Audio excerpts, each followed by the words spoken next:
सुंदरपुर नामक गांव में भोला नाम का एक पुरुष निवास करता था। उसका परिवार बहुत ही सीमित था, जिसमें वह और उसकी पत्नी ही शामिल थे। भोला अपनी पत्नी से असीम प्रेम करता था और उसके प्रति अडिग विश्वास रखता था। हालांकि उसकी पत्नी भोले के सामने अपना प्रेम दिखाने में निपुण थी। वह मधुर शब्दों में अपना प्यार प्रकट करती और भोले को यह यकीन दिला देती कि वह एक आदर्श पत्नी है।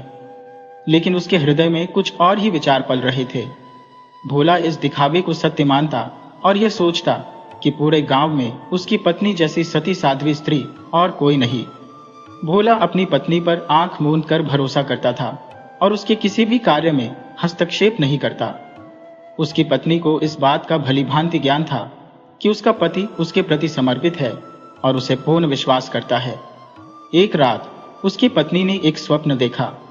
स्वप्न में उसने देखा कि उनके घर के द्वार पर एक भिक्षुक भिक्षा मांगने आया। भिक्षुक की आवाज सुनकर वह तुरंत एक थाली में अन्न लेकर दरवाजे की ओर बढ़ी। जब उसने भिक्षुक की झोली में अन्न डाला तो संयोगवश उसकी उंगली भिक्षुक के हाथ से स्पर्श कर गई। अगले दिन जब वह नींद से जागी तो अत्यंत विचलित थी। उसने सुबह सुबह अपने पति से कहा, पतिदेव, मेरे साथ एक बड़ी विचित्र घटना घटित हुई है। मैं इसे आपके साथ साझा करना चाहती हूँ, क्योंकि इस विचार से मेरा मन अशांत है। भोला ने उसकी व्यथा देख पूछा, अरे भाग्यवान, ऐसा क्या हो गया जो तुम्हारा मुख इतना मलिन है? अपना कष्ट मुझसे कहो। तब उसकी पत्नी कहने लगी, स्वामी, बीती रात मैंने एक स्वप्न देखा और उसमें कुछ ऐसा हुआ जिसने मुझे गहरे विचारों में डाल दिया। मैंने देखा कि हमारे घर के द्वार पर एक भिक्षुक आया। उसने जब भिक्षा की पुकार लगाई तो मैं थाली में अन्न लेकर उसके पास गई, लेकिन जब मैंने उसकी झोली में अन्न डाला तो मेरी उंगली अनजाने में उसके हाथ से छू गई। अब मेरे मन में यही विचार उमड़ घुमड़ रहे हैं कि मैंने यह कितना बड़ा अपराध कर दिया है। आप तो जानते हैं कि मैं एक पतिव्रता स्त्री हूँ और मेरे लिए पराई पुरुष से किसी भी प्रकार का स्पर्श अत्यंत पाप है। मेरा पतिव्रत धर्म अब नष्ट हो गया, क्योंकि कहा जाता है कि पतिव्रता स्त्री को स्वप्न में भी पराई पुरुष का स्पर्श नहीं करना चाहिए। हे स्वामी, मैं आपसे प्रार्थना करती हूँ कि आप मेरी उस उंगली को काट दीजिए जिसने उस भिक्षुक को छुआ है। केवल तभी मेरे मन को शांति मिल पाएगी। अपनी पत्नी की ऐसी बातें सुनकर भोला आश्चर्यचकित हो गया। वह सोचने लगा कि यदि उसकी पत्नी मात्र स्वप्न में हुई एक छोटी सी घटना को लेकर इतनी व्यथित है और अपनी उंगली कटवाने की बात कर रही है, तो निस्संदेह वह अत्यंत पतिव्रता स्त्री है। यह विचार उसके हृदय में एक अद्भुत प्रसन्नता उत्पन्न कर रहा था। भोला ने अपनी पत्नी को सांत्वना देते हुए कहा, प्रिय, इसमें तनिक भी संदेह नहीं कि तुम एक परम पतिव्रता नारी हो। यदि स्वप्न में भिक्षुक को भिक्षा देते समय अनजाने में तुम्हारी उंगली उसके हाथ से छू गई तो यह कोई पाप नहीं है। तुम्हें इस विषय में तनिक भी चिंता करने की आवश्यकता नहीं है। मैं तुम्हारी उंगली को काटने का विचार भी नहीं कर सकता। मेरी दृष्टि में तुम अब भी अपनी पतिव्रता के धर्म का पालन कर रही हो और इसमें कोई कमी नहीं आई है। भोले ने अपनी पत्नी को समझाते हुए उसकी सराहना की और मन ही मन उसकी निष्ठा पर गर्व अनुभव किया। अब उसकी पत्नी के प्रति उसका विश्वास और भी प्रबल हो गया। वह पूरे गांव में अपनी पत्नी की प्रशंसा करते हुए कहने लगा, मेरी पत्नी तो साक्षात सती का स्वरूप है। ऐसी भाग्यशाली नारियां केवल सौभाग्यशाली लोगों को ही मिलती है। अब भोला अपनी पत्नी का और भी अधिक सम्मान करने लगा। दूसरी ओर उसकी पत्नी के नखरे दिन प्रतिदिन बढ़ने लगे। एक दिन उसकी पत्नी ने बड़े प्रेमपूर्वक भोजन बनाकर भोले को खिलाया और फिर अत्यंत स्नेहिल स्वर में उससे कहा, स्वामी, यदि आप मेरा एक कार्य कर दे तो मुझे बहुत खुशी होगी। कृपया ये कपड़े ले जाइए और बाजार से सिलवा लाइए। भोला ने मुस्कुराते हुए उत्तर दिया, प्रिय, यह तो कोई बड़ी बात नहीं है। लाओ, अपने कपड़े मुझे दो, मैं अभी जाकर सिलवा लाता हूं। भोला प्रसन्न चित्त होकर अपनी पत्नी का दिया हुआ रेशमी कपड़ा लेकर बाजार की ओर चल दिया। बाजार पहुंचने पर उसने देखा कि एक दर्जी अपनी दुकान पर बैठा हुआ है। उसने उस दर्जी को कपड़ा दिखाते हुए कहा, भाई, यह रेशमी कपड़ा मेरी पत्नी का है। इसे उसकी मर्जी के अनुसार सिल दो और जल्द से जल्द तैयार कर दो। दर्जी ने भोले का दिया हुआ रेशमी कपड़ा लिया और उसकी पत्नी द्वारा दिए गए नाप के अनुसार कपड़े को काट छांट कर अपने पास रख लिया। जो कपड़े की कतरन बची वह भोले को लौटाते हुए बोला, लो भाई, ये कतरन तुम्हारा बचा हुआ कपड़ा है, इसे अपने घर ले जाओ, हमें इसकी आवश्यकता नहीं। हमारे यहाँ तो अत्यंत ईमानदारी से कार्य किया जाता है। मैं किसी के कपड़े का एक धागा भी अपने पास नहीं रखता। दर्जी की यह बात सुनकर भोला का हृदय विस्मय से भर गया।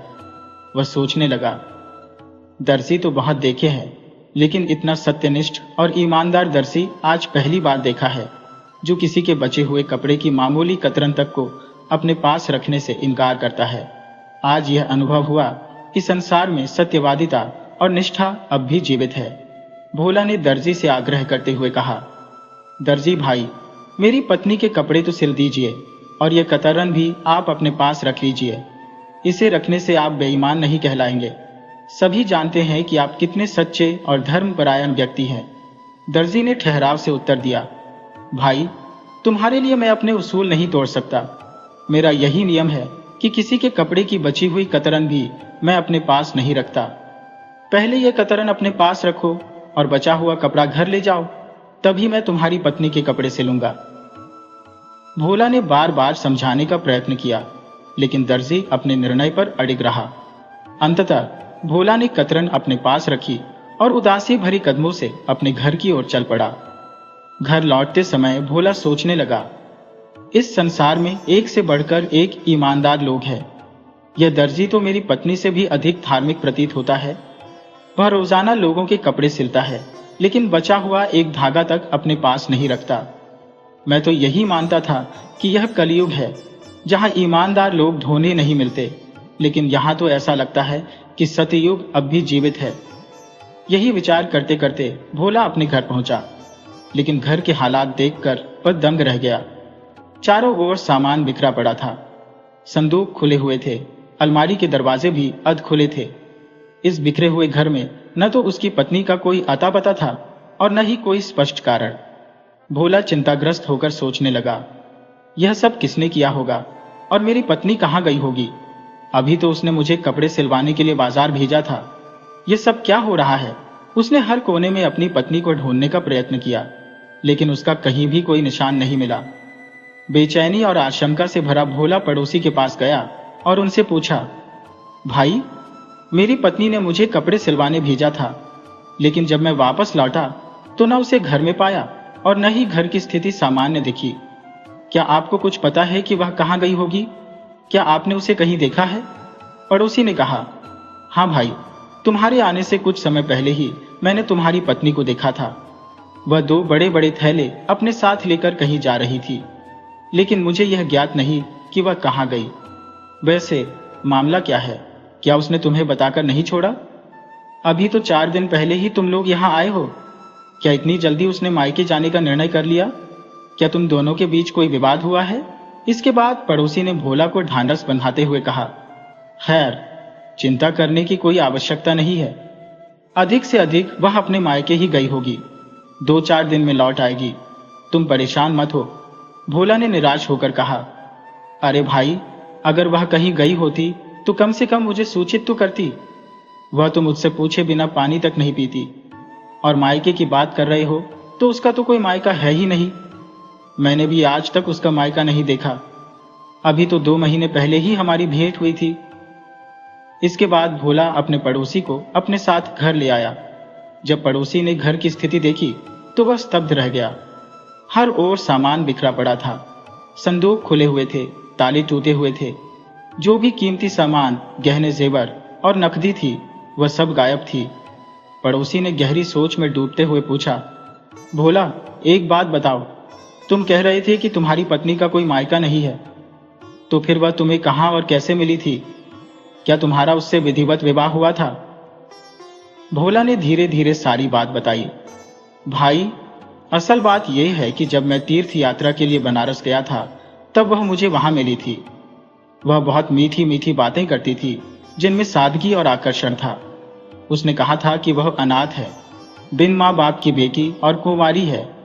वह एक ऐसे पति की तलाश में थी जो ईमानदार और सज्जन हो। उसने कहा था कि वह पतिव्रता, धर्म में विश्वास रखती है और अपने पति से गहरा प्रेम करेगी। उसकी बातों ने मेरे दिल को छू लिया। मुझे लगा कि यह स्त्री मेरी जीवन संगिनी बनने के योग्य है। मैं भी ऐसी ही पत्नी चाहता था। फिर हमने बनारस के एक मंदिर में विवाह किया और यहाँ आकर साथ रहने लगे। भोला की बात सुनकर पड़ोसी ने लंबी सांस ली और गंभीरता से कहा, भाई, सच्चाई यह है कि न तुम्हारी पत्नी चरित्रवान थी, न वह सीता और अनुसुईया जैसी देवियों की राह पर चलने वाली, और न ही उसने तुमसे प्रेम किया। वह तो केवल तुम्हें छलने के लिए सतवंती होने का स्वांग कर रही थी। दरअसल उसका उद्देश्य तुम्हारे घर का सारा धन संपत्ति हड़पना था। जब तक तुम घर पर रहे, उसने अपने कपट को छिपाए रखा और पत्नी होने का दिखावा किया। जैसे ही उसे अकेला रहने का अवसर मिला, उसने तुम्हें ठगने की योजना पर अमल किया। यकीनन वह औरत ठगिनी या लुटेरी रही होगी जिसने तुम्हारा सब कुछ लूट कर तुम्हें धोखा दे दिया।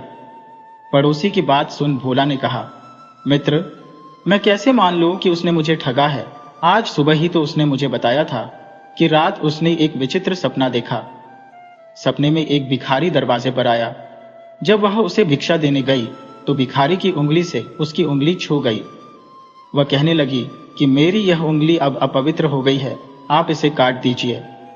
उस समय मुझे लगा कि वह कितनी पतिव्रता और आदर्श नारी है, जो इतनी छोटी सी बात पर अपनी उंगली कटाने को तैयार है। पर मुझे क्या पता था कि यह सब उसकी चाल थी। वह तो मुझे मूर्ख बना रही थी। उसके इरादे तो मेरे धन संपत्ति लेकर भागने के थे। यह सुनकर पड़ोसी बोला, मित्र, उसने तुम्हारी भावनाओं को भांप लिया था। वह जानती थी कि तुम उससे बेहद प्रेम करते हो और उसकी उंगली काटने की बात कभी नहीं मानोगे। इसीलिए उसने इस तरह का नाटक रचा। भोला, तुम अब भी उसकी बातों के जाल में फंसे हो। उसने तुम्हें बेवकूफ बनाया। तुम उसके माँ बाप को नहीं जानते, उसका गांव तक नहीं जानते। उसे राह चलते अपने जीवन में शामिल कर लिया। ऐसे धोखेबाज लोग अक्सर इसी प्रकार का ढोंग रचते हैं। पड़ोसी की बातों से भोला का भ्रम टूटने लगा। उसे अब विश्वास हो गया कि उसकी पत्नी उसे छोड़कर हमेशा के लिए जा चुकी है। वह सोचने लगा, मैं तो उसे बेहद ईमानदार और आदर्श मानता था, लेकिन वह तो अत्यंत चतुर निकली। तभी भोला को उस दर्जी का ख्याल आया। उसने सोचा, वह दर्जी भी तो खुद को बड़ा ईमानदार बताता था। कहता था कि कटे हुए कपड़ों की एक कतरन भी अपने पास नहीं रखता। कहीं वह भी धोखेबाज तो नहीं? यह विचार आते ही भोला तुरंत दर्जी के पास भागा। लेकिन वहां पहुंचकर उसने देखा कि दर्जी वहां नहीं था। यह देखकर भोला ने सिर पकड़ लिया और सोचने लगा, जिस पर भी मैंने भरोसा किया वही सबसे बड़ा छलिया निकला। मेरी पत्नी ऐसा आडंबर करती थी मानो देवी अनुसुईया के पश्चात यदि कोई सबसे पवित्र स्त्री है तो वह वही है। किंतु सच्चाई यह थी कि वह यहाँ केवल मुझे ठगने के उद्देश्य से आई थी। अब इस संसार में आखिर किस पर विश्वास किया जाए? भोला ने सोचा कि वह दर्जी भी, जो ईमानदारी का दिखावा करता था, कपड़ा लेकर चुपचाप भाग गया। भोला ने मन ही मन यह स्वीकार कर लिया कि अब जो होना था वह हो चुका। किंतु इस अनुभव ने उसे एक गहरा सबक सिखा दिया था। हर चमकने वाली वस्तु हीरा नहीं होती। उसने ठान लिया कि वह अब किसी के बाहरी दिखावे पर भरोसा नहीं करेगा। ऐसे लोग जो हरिश्चंद्र जैसी सत्यवादिता का मुखौटा पहनकर दूसरों को छलते हैं, उनके जाल में वह दोबारा नहीं फंसेगा। अपनी मूर्खता पर ग्लानि करते हुए भोला घर लौट आया। हालांकि पत्नी के बिना घर की दीवारें उसे घेरने लगी। उसका मन कहीं भी स्थिर नहीं हो पा रहा था। बार बार उसकी पत्नी का सुंदर चेहरा उसकी आंखों के सामने घूमने लगता। बेचारा भोला अपनी पत्नी के छलावे और झूठे प्रेम में पड़कर सब कुछ गंवा चुका था। उसके मन में एक और चिंता घर कर गई। गांव वालों को वह क्या जवाब देगा? वह सोचने लगा, जिस पत्नी की मैंने गांव में हर किसी के सामने तारीफ की, जब लोग जानेंगे कि वही स्त्री मुझे लूटकर भाग गई तो वे मेरी खिल्ली उड़ाएंगे। यही सोचकर उसने एक रात अपने घर को ताला लगाया और किसी अनजान नगर की ओर प्रस्थान कर गया। उसने निर्णय किया कि परदेश में छोटी मोटी नौकरी करके अपना जीवनयापन करेगा। भोला एक अन्य राज्य में जा पहुंचा और वहां छोटे मोटे कार्यों से किसी तरह अपना गुजारा करने लगा। उसे कई लोग मिले, किंतु उसने फिर कभी किसी पर विश्वास नहीं किया। कहते हैं, जीवन की ठोकरें व्यक्ति को होश में लाती हैं। यही सबक भोला को भी मिला।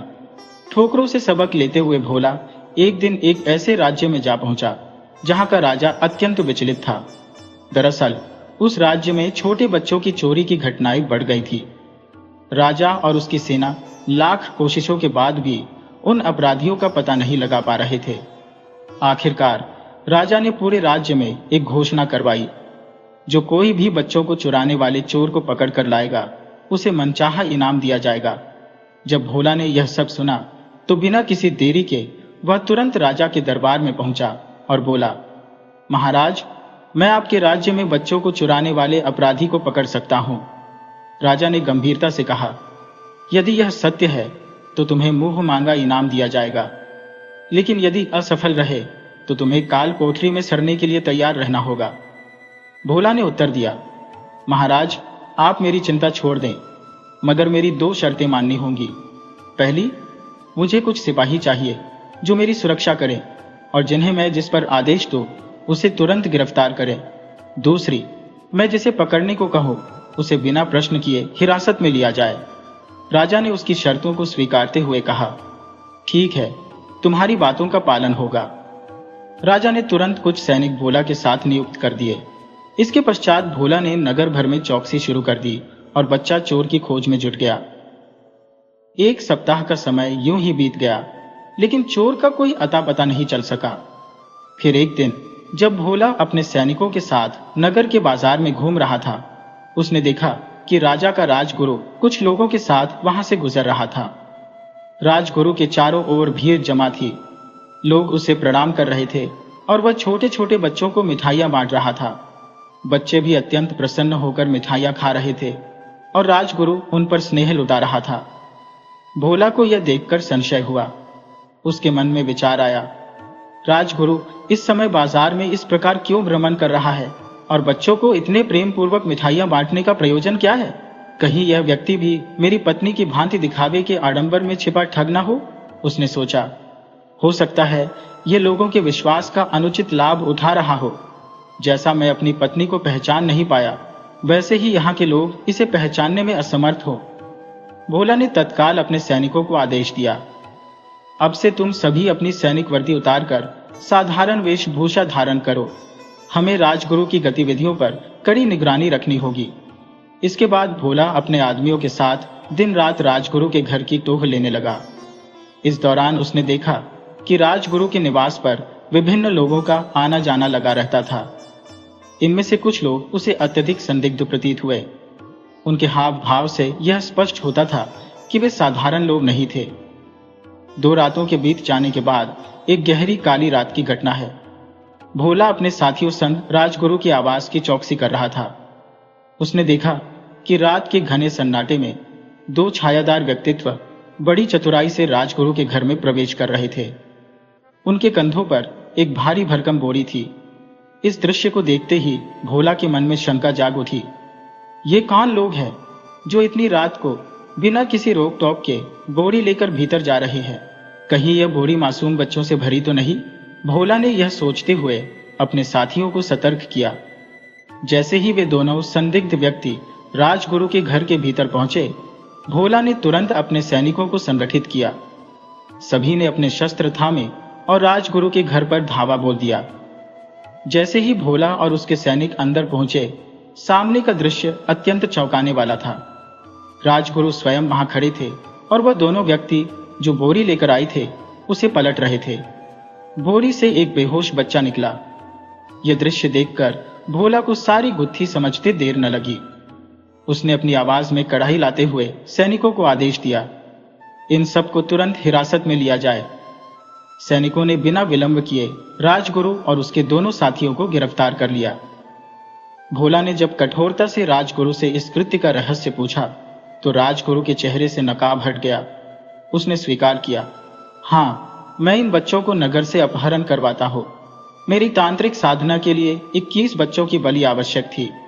मैंने कई बच्चों को पहले ही कैद कर लिया था, परंतु तुम्हारे हस्तक्षेप ने मेरा पूरा खेल बिगाड़ दिया। इसके बाद राजगुरु के घर में बने गुप्त तहखाने से कई मासूम बच्चों को मुक्त कराया गया। यह भयावह रहस्य उजागर होने के बाद राजा को सूचना दी गई। राजा को जब पता चला कि भोला ने उनके प्रिय राजगुरु को गिरफ्तार कर लिया है, तो वे अत्यंत क्रोधित हो गए और तुरंत भोला को दरबार में उपस्थित होने का आदेश दिया। भोला जब राजा के समक्ष पेश हुआ तो राजा ने उसे कड़ी फटकार लगाई। तुम्हारी ये हिमाकत कैसे हुई कि तुमने हमारे राजगुरु को गिरफ्तार किया? भोला ने शांत किंतु दृढ़ स्वर में उत्तर दिया, महाराज, आपके राज्य में जो मासूम बच्चों का अपहरण हो रहा था उसके पीछे इन्हीं राजगुरु का हाथ है। वे अपनी तांत्रिक साधना के लिए इन मासूमों की बलि देना चाहते थे, लेकिन मैंने समय रहते उनका पर्दाफाश कर दिया और उन्हें रंगे हाथ पकड़ लिया। राजा को भोला ने यह समझाया कि राजगुरु ने अपना अपराध स्वयं स्वीकार कर लिया है। यदि इस पर भी संदेह हो तो उन व्यक्तियों को बुलवा कर सत्यापित किया जा सकता है जिनके बच्चों को राजगुरु के गुप्त तहखाने से बरामद किया गया है। यह सुनकर राजा को भोला की बातों पर भरोसा हो गया। राजा ने राजगुरु की ओर घृणा भरी दृष्टि से देखते हुए कहा, हमने कभी कल्पना भी नहीं की थी कि आप ऐसा अधम कार्य करेंगे। राजा के इन शब्दों पर राजगुरु ने शर्मिंदगी में अपनी निगाहें झुका ली। राजा ने तत्काल सैनिकों को आदेश दिया कि राजगुरु को पकड़कर काल कोठरी में डाल दिया जाए। इसके बाद राजा ने भोला की प्रशंसा करते हुए कहा, भोला, हमने तो कभी स्वप्न में भी नहीं सोचा था कि राजगुरु इतना पतित कार्य करेंगे। हमने तो उन पर आंख मूंद कर विश्वास किया था। आखिर तुमने कैसे जाना कि इस साजिश के पीछे राजगुरु का हाथ है? भोला ने उत्तर दिया, महाराज, यह मेरे जीवन के व्यक्तिगत अनुभवों पर आधारित है। मैंने प्रायः ऐसे लोगों से धोखा खाया है जो बाहरी रूप से अत्यंत ईमानदार और सज्जन होने का ढोंग करते थे। जब मैं नगर के बाजार से गुजर रहा था तो मैंने देखा कि राजगुरु बच्चों को मिठाइयां बांट रहे थे और उन पर स्नेह दिखा रहे थे। तभी मुझे शंका हुई कि इस प्रकार का आडंबर करने वाले राजगुरु बच्चों की चोरी के पीछे हो सकते हैं। मेरी पत्नी भी इसी प्रकार का दिखावा करती थी और अंततः वह एक ठगनी निकली। इसी अनुभव ने मुझे राजगुरु पर संदेह करने के लिए प्रेरित किया। भोला ने आगे कहा, मैंने दिन रात राजगुरु की गतिविधियों पर नजर रखी और अंततः उन्हें रंगे हाथों पकड़ लिया। राजगुरु अपने कुछ सहयोगियों के माध्यम से नगर से बच्चों को चोरी करवाता था ताकि अपनी तांत्रिक साधना पूरी कर सके। यह सुनकर राजा ने कहा, भोला, तुम वास्तव में अत्यंत कुशल और चतुर व्यक्ति हो। हमें तुम्हारे जैसे योग्य व्यक्ति की बहुत आवश्यकता है। क्या तुम हमारे नगर में कोतवाल की पदवी स्वीकार करोगे? भोला ने विनम्रता से उत्तर दिया, महाराज, मैं आपका प्रस्ताव सहर्ष स्वीकार करता हूं। इसके पश्चात भोला उसी नगर में रहकर राजा के दरबार में कोतवाल के रूप में सेवा देने लगा।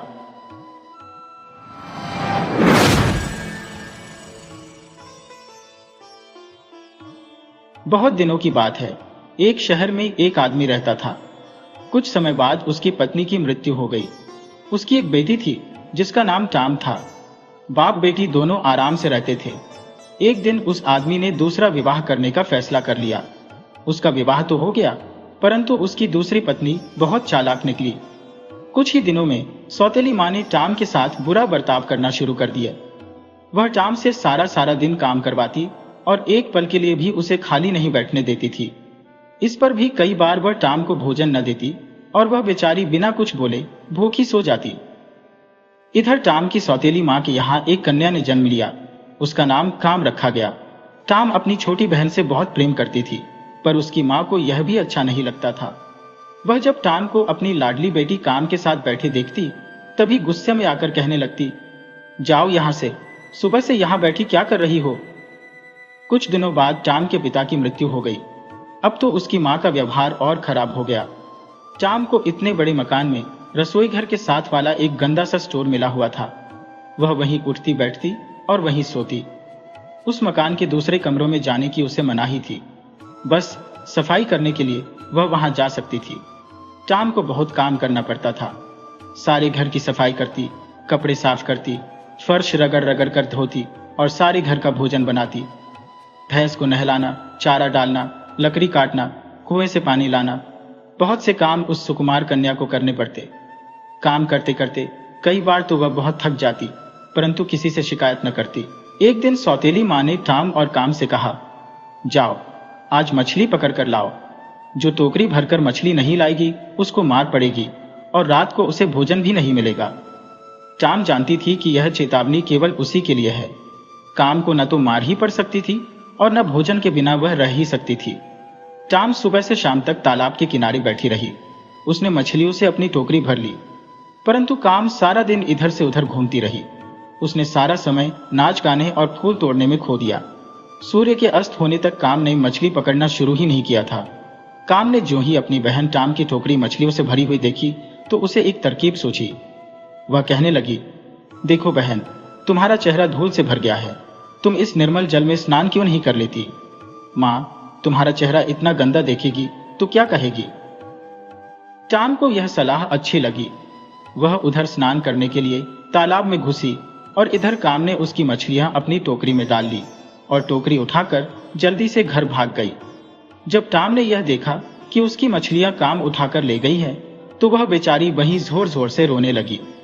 थोड़ी ही देर में उस तालाब में से एक जलपरी निकली और टाम से कहने लगी, क्या बात है बेटी, इतनी जोर जोर से क्यों रो रही हो? तब टाम ने जलपरी से सारी कथा कह सुनाई और बोली, मेरी रक्षा करो, आज जब मैं घर पहुंचूंगी तो मेरी सौतेली मां मुझे बहुत मारेगी। जलपरी ने उसे हौसला दिया और कहा, चिंता मत करो बेटी, तुम्हारे कष्ट के दिन दूर होने वाले हैं। तुम्हारी टोकरी में मैंने एक सुनहरी आंखों वाली मछली रख दी है। इस मछली को अपने घर के पास वाले कुएं में डाल देना, बस फिर इससे तुम जो मांगोगी वही मिलेगा। टाम ने जलपरी को धन्यवाद दिया और घर जाकर उस मछली को अपने कुएं में छोड़ दिया। उस रात उसकी सौतेली मां ने उससे कुछ नहीं कहा। जब टाम उस कुएं पर पानी भरने जाती तो वह मछली उसे दिखाई देती और उससे बातें भी करती, परंतु जब कोई और जाता तो वह मछली पानी में छिप जाती। टाम की सौतेली मां को थोड़ा थोड़ा शक होने लगा कि इस कुएं में जरूर कोई है जिससे टाम एकांत में बातें किया करती है। इसी से उसने एक दिन टाम को किसी काम से दूर भेज दिया। टाम की अनुपस्थिति से लाभ उठाकर उसकी मां ने कुएं से उस मछली को निकाल लिया। टाम के लौटने से पहले ही उसकी मां ने उस मछली को पकाकर खा भी लिया। जब टाम काम से लौटी तो वह कुएं पर गई। वहां पहुंचकर वह मछली को बुलाने लगी, पर मछली ने कोई जवाब नहीं दिया। वहां मछली होती तो कोई जवाब आता भी। टाम वही कुएं की दीवार से सिर पटक पटक कर रोने लगी। फिर वहां जलपरी आई और कहने लगी, बेटी चुप हो जाओ, रोने से काम नहीं चलेगा। उस मछली को तुम्हारी सौतेली मां खा गई है। उसने मछली की हड्डियां सामने के मैदान में फेंक दी है। तुम उन हड्डियों को उठाकर अपने कमरे में दफना दो, बस फिर तुम्हें किसी प्रकार का कष्ट नहीं होगा। टाम ने वैसा ही किया। मछली की हड्डियों को दफनाने के तुरंत बाद ही टाम को सलमे सितारों से जड़ी एक साड़ी और सैंडल मिले। दूसरे दिन एक त्योहार था। त्योहार में लाखों लोग इकट्ठे होकर झूला झूलते और खुशियां मनाते थे, परंतु उस दिन सुबह ही टाम को घर बैठने का हुक्म हो गया। उसकी सौतेली मां ने चने और चावल से भरी 2 बड़ी बड़ी टोकरियों को जानबूझकर आपस में मिला दिया। वह टाम को मेले में नहीं ले जाना चाहती थी। उसे विश्वास था कि न यह काम समाप्त होगा और न यह मेले में जा सकेगी। उसने टाम से कहा, टाम, तुम घर बैठकर इन चनों और चावलों के दानों को अलग अलग करो। घबराने की कोई बात नहीं, थोड़ी देर का काम है, जल्दी से खत्म करके मेले में आ जाना। इतना कहकर दोनों माँ बेटी सुंदर सुंदर कपड़े पहनकर मेले में चली गई। उनके जाने के बाद टाम की आंखों में आंसू आ गए। उस मेले में वह भी सज धज कर जाना चाहती थी। वह मन ही मन कई बार सोचती कि जब हम दोनों ही एक बाप की बेटी हैं, तो उसमें और मुझ में इतना अंतर क्यों? टाम ने सिसकियां लेते हुए कहा, हे जलपरी, मेरी सहायता करो। उसी क्षण वहां सैकड़ों चिड़िया इकट्ठी हो गई। सब चिड़ियों ने थोड़ी ही देर में चनों और चावलों को अलग अलग कर दिया। टाम झट मेले में जाने के लिए तैयार हो गई। उसने वही सलमे सितारों वाली साड़ी और सैंडल पहने जो उसे कल मछली की हड्डियों को दफनाने के बाद मिले थे। उस साड़ी में टाम राजकुमारी सी लगती थी। जो ही टाम मेले में पहुंची, काम उसे देखकर बड़ी हैरान हुई। वह अपनी माँ के कानों में कहने लगी, देखो माँ, कितनी खूबसूरत लड़की है। ऐसा लगता है जैसे कोई राजकुमारी हो। इसकी शक्ल बहुत कुछ हमारी बहन टाम से मिलती जुलती है। उधर जब टाम ने देखा कि उसकी सौतेली माँ और काम उसकी ओर आंखें फाड़ फाड़ कर देख रही है, तो वह वहां से भागने लगी। जल्दी में उसका एक सैंडल वहीं रह गया। उस सैंडल को वहां घूमते हुए सिपाहियों ने उठा लिया और जाकर अपने राजा को दे दिया। राजा ने उस सैंडल को बड़े ध्यान से देखा। सैंडल बहुत खूबसूरत था। राजा ने उससे पहले कभी उतना सुंदर सैंडल नहीं देखा था। राजा ने उसी वक्त घोषणा कर दी कि जिस लड़की ने ऐसा सैंडल पहना हो उसे पकड़कर राज दरबार में लाया जाए। सिपाही अपने घोड़ों पर चढ़कर मेले में पहुंचे और टाम को पकड़कर राजा के पास ले आए। राजा ने जो ही टाम को देखा उसी क्षण उसने टाम को अपनी महारानी बनाने का निश्चय कर लिया। दोनों का विवाह हो गया। टाम आराम से राजमहल में रहने लगी। अब उसे किसी बात की चिंता नहीं थी, परंतु उसकी सौतेली माँ और काम को इस घटना से बहुत दुख हुआ। वे दोनों टाम को मार देना चाहती थी, परंतु उन्हें राजा से डर लगता था। कुछ दिनों बाद ही टाम के पिता का मृत्यु दिवस मनाया गया। टाम को अपने घर जाना पड़ा। टाम को घर में पाकर पहले तो उसकी सौतेली माँ बनावटी हंसी हंसती रही और कहती रही, मेरी बेटी बहुत अच्छी जगह पहुंच गई है, भगवान तुम दोनों की उम्र लंबी करे। फिर थोड़ी देर बाद चेहरे पर गंभीर भाव लाकर कहने लगी, आज के दिन मैं भिखारियों को नारियल देना चाहती हूँ। कितना अच्छा हो कि तुम खुद ही नारियल तोड़कर भिखारियों को दे दो। टाम बड़ी खुश होकर नारियल के पेड़ पर चढ़ गई। जैसे ही टाम ऊपर पहुंचकर नारियल तोड़ने लगी, सौतेली माँ ने नीचे से वृक्ष काट दिया। सौतेली माँ अंदर ही अंदर बहुत खुश थी, पर बाहर आंखों से बनावटी आंसू भी गिर रहे थे। वह रोती रोती राजा के पास पहुंची। वहां जाकर वह जोर जोर से चिल्लाने लगी, महाराज, मैं लुट गई, मेरी बेटी नारियल वृक्ष से गिरकर मर गई। हे भगवान, तुमने मुझे क्यों न उठा लिया। राजा को टाम के मर जाने का बहुत दुख हुआ। विनाश काले विपरीत बुद्धि वाली कहावत टाम की सौतेली माँ पर भी चरितार्थ होती है। टाम उस वृक्ष से गिरकर बेहोश हो गई थी। उसकी मृत्यु नहीं हुई थी। टाम को एक बूढ़ी स्त्री उठाकर अपने घर ले गई। उस बूढ़ी स्त्री के कोई संतान नहीं थी। उसने अपनी सारी पूंजी लगाकर टाम का इलाज करवाया। टाम कुछ ही दिन में ठीक हो गई। दूसरी ओर सौतेली माँ चाहती थी कि किसी तरह राजा उसकी बेटी काम के साथ विवाह करवा ले और उसकी बेटी महारानी बन जाए। राजा ने इस पर कोई आपत्ति नहीं की और काम से विवाह कर लिया। एक दिन राजा जंगल में शिकार खेलने गया। शिकार खेलते खेलते रात हो गई। राजा रास्ता भूल गया और उसने जंगल में ही रात बिताने का निश्चय किया। आसपास कोई मकान या सराय भी नहीं थी। राजा को दूर एक दीपक जलता दिखाई दिया। वह उसी ओर चल दिया। वहां पहुंचकर उसने दरवाजा खटखटाया। बूढ़ी स्त्री ने दरवाजा खोल दिया। राजा ने कहा, मैं राजा हूं, शिकार खेलते खेलते रात हो गई। यदि तुम आज रात यहाँ ठहरने दो तो तुम्हारी बड़ी मेहरबानी होगी। मैं सुबह होते ही यहां से चला जाऊंगा। उस स्त्री ने राजा को अंदर बिठा लिया। यह वही घर था जहां टाम रहती थी। उस स्त्री ने राजा को भोजन खिलाया। भोजन बड़ा स्वादिष्ट था और उसमें भी केवल वही पदार्थ बनाए गए थे जो राजा को बहुत अच्छे लगते थे। राजा ने उस स्त्री से पूछा, माताजी, ये भोजन किसने बनाया है? मेरी बेटी ने। उस स्त्री ने जवाब दिया। कहाँ है तुम्हारी बेटी? राजा ने पूछा।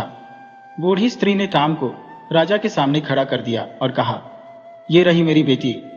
राजा टाम को दोबारा पाकर बहुत खुश हुआ। टाम ने सारी बात राजा से कह सुनाई। राजा ने काम और उसकी मां को जेलखाने में डाल दिया। अब उसकी सौतेली मां और काम को मालूम हो गया कि भगवान के घर देर हो सकती है, अंधेर नहीं।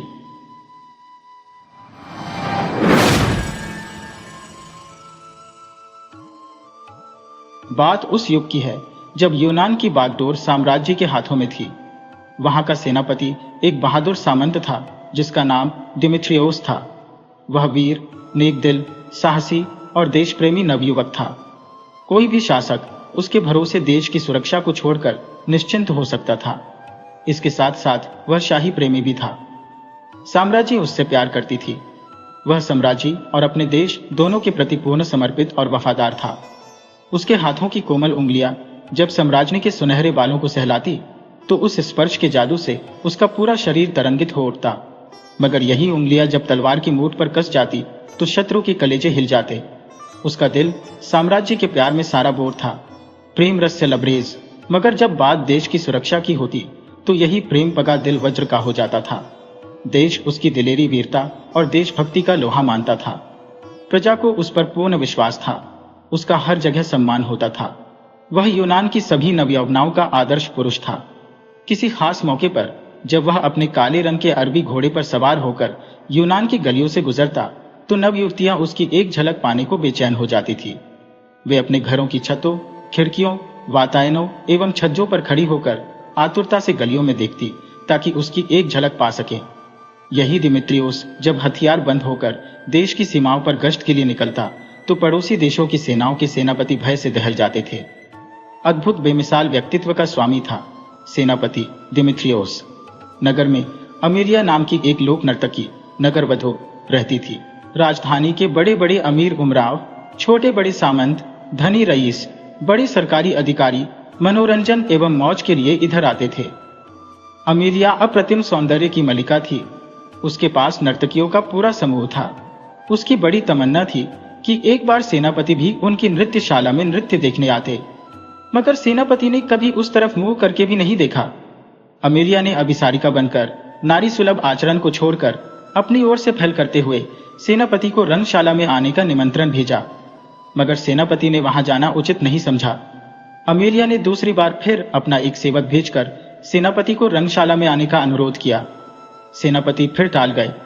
अमीरिया ने अपने स्वाभिमान को कुचलते हुए तीसरी बार फिर अपना एक संदेश वाहक भेजा। अब की बार डिमित्रियोस ने कहा, मैं समझता था कि पहले बुलावे पर जब नहीं जाऊंगा तो तुम्हारी मालकिन समझ जाएंगी कि मैं उनका अनुरोध स्वीकार नहीं कर सकता, मगर वह नादान नहीं समझी। दूसरी बार भी जब मैं नहीं गया तब भी वे इस बात को नहीं समझ पाई। अब मैं साफ साफ कहता हूं कि मैं तुम्हारी मालकिन का यह अनुरोध कदापि स्वीकार नहीं कर सकता। उनको मेरी ओर से ये कह देना कि मेरे मन में उनको लेकर कोई बैर या कटुता नहीं है। एक लोक नर्तकी की हैसियत से मैं उनका पूरा सम्मान करता हूँ। देश की सुरक्षा का भार मेरे कंधों पर है और मैं राजमहल का शाही प्रेमी हूँ। ये दोनों उत्तरदायित्व बहुत महत्वपूर्ण है। इनके कारण मैं एक सामान्य व्यक्ति की तरह स्वतंत्र जीवन नहीं जी सकता। ये मेरा कर्तव्य भी है।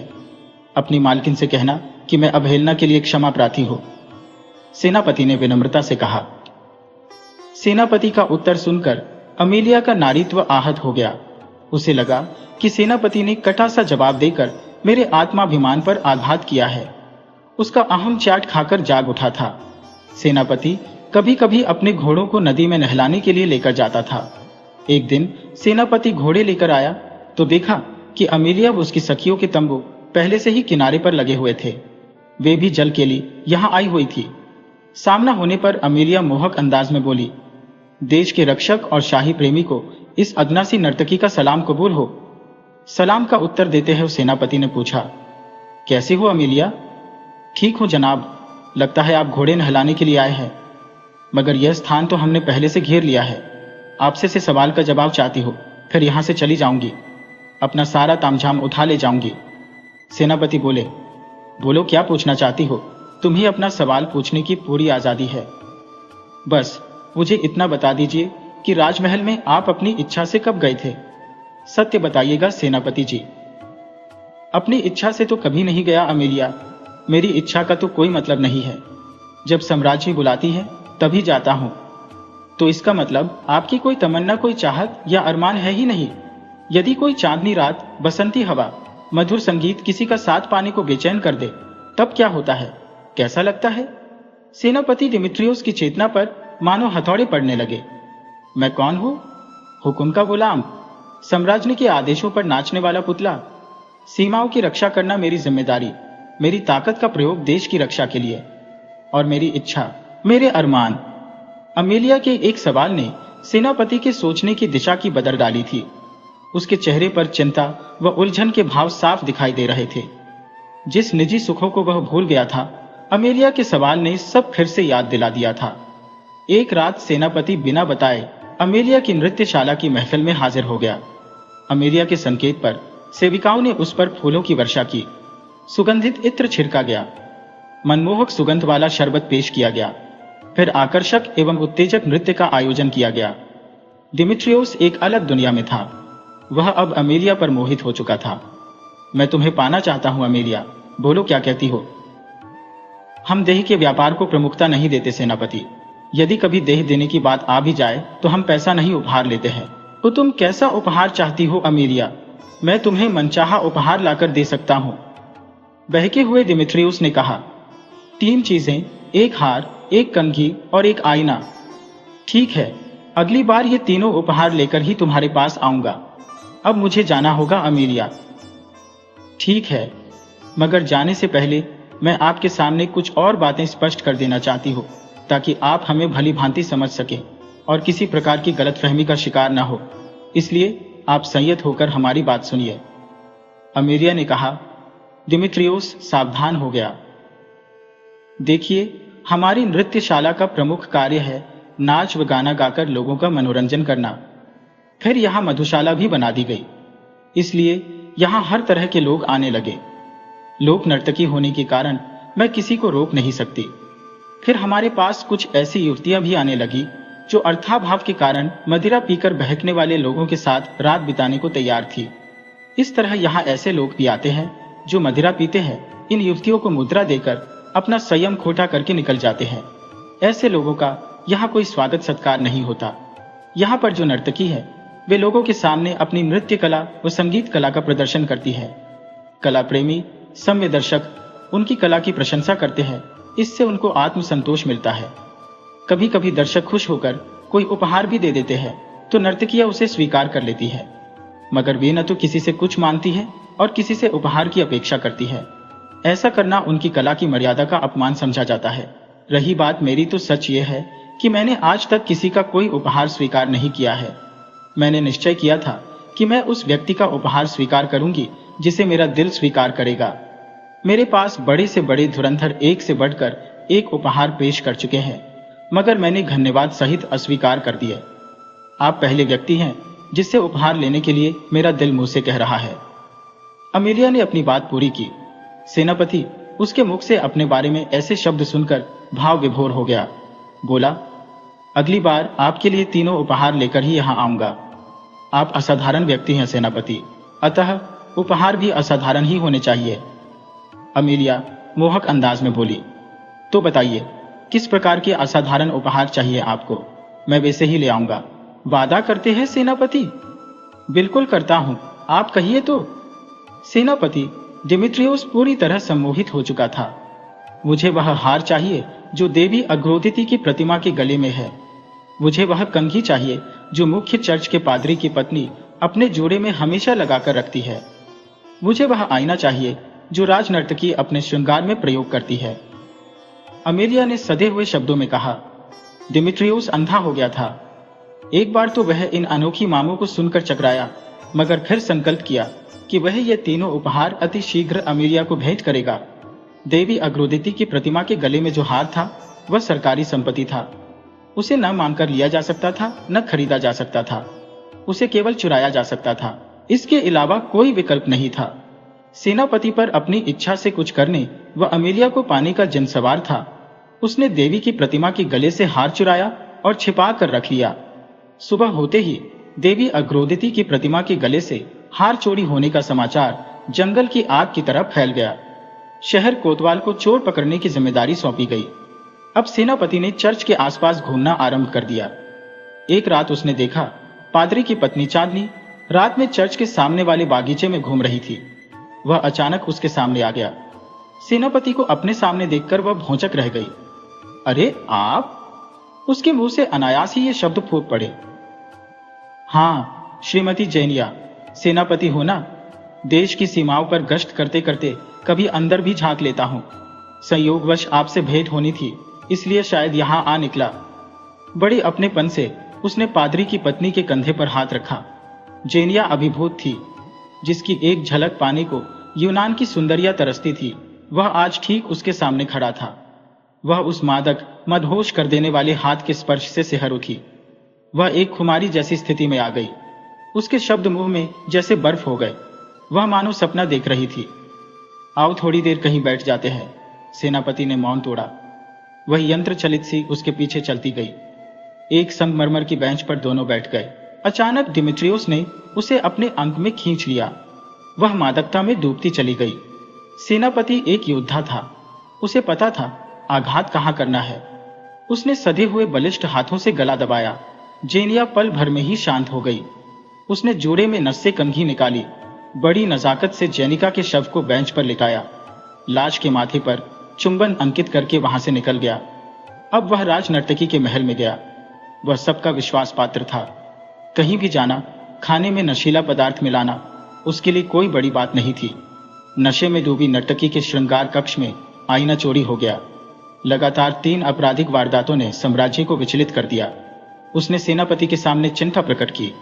सेनापति ने कहा, मेरा काम बाहरी शत्रुओं से देश की रक्षा करना है, मगर आप चिंता न करें, आज से मैं आंतरिक सुरक्षा का दायित्व ले रहा हूं। राष्ट्रीय महत्व की कोई चीज चोरी हो जाती है तो उसकी चर्चा भी हर जगह होती है और उसकी तलाश भी जोर शोर से की जाती है। ऐसे में कोई उस हार को गले में धारण करके स्वयं अपनी मौत को क्यों बुलाएगा? जब अमेलिया इस हार को पहन ही नहीं सकती तो उसे उपहार में क्यों मांगा? अगला सवाल।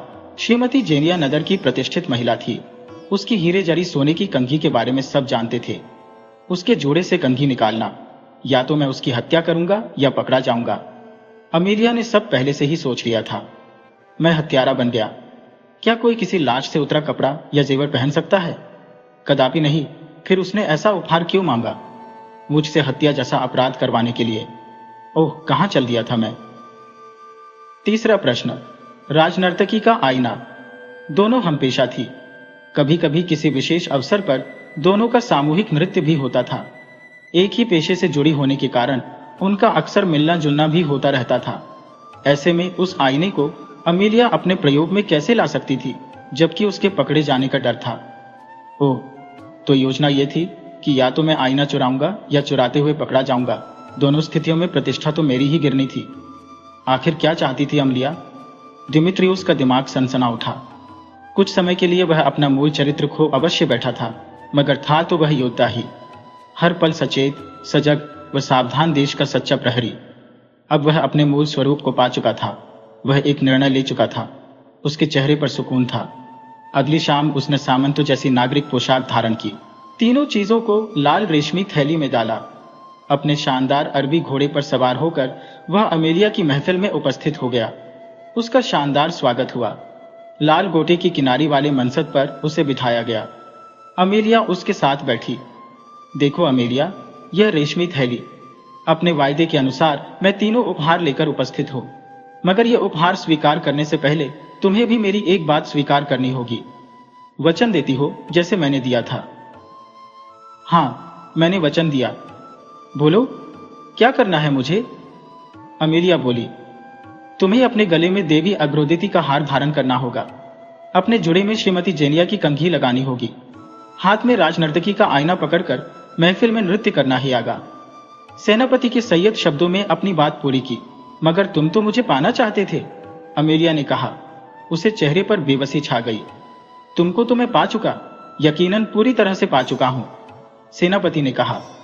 तीनों उपहारों से सुसज्जित अमेलिया मंच पर नमूदार हुई। वह देखो, देवी अग्रोदिति के गले का हार। इस नगर वधू के गले में एक ओर से आवाज आई, अरे देखो तो श्रीमती जेनिया जैसी कंघी नर्तकी के जोड़े में। चारों ओर शोर मच गया। अमेलिया को गिरफ्तार कर लिया गया। वह जानती थी कि यदि उसने सेनापति दिमित्रियोस का नाम लिया तो कोई भी उसकी बात पर विश्वास नहीं करेगा। वह खामोश रही। न्यायाधीश के सामने उसने अपराध स्वीकार कर लिया। राजमहल के कारावास में अमेलिया पर अभियोग चलाया गया। एक बूढ़ा सेवादार उसे समय पर खाने पीने की सामग्री दे जाता था। उसका खाना बहुत उत्तम व स्वादिष्ट होता था।